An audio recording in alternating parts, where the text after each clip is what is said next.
The winner of the $75,000 2012 Gordon E. Moore Award in the category of Medicine and Health Sciences for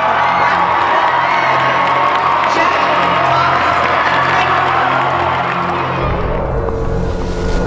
Thomas. Maybe if we'd caught it earlier. That's what the doctor said about my uncle's pancreatic cancer. Like that was even possible with the testing they had. But what did I know? I was too young to understand things like cancer, or how to test for it. Too young to be taken seriously.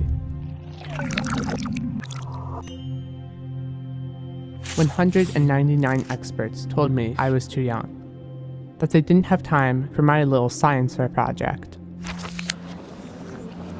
But the way I saw it, if the key was early detection, maybe someone just needed to start looking earlier. Like during 5th period freshman biology.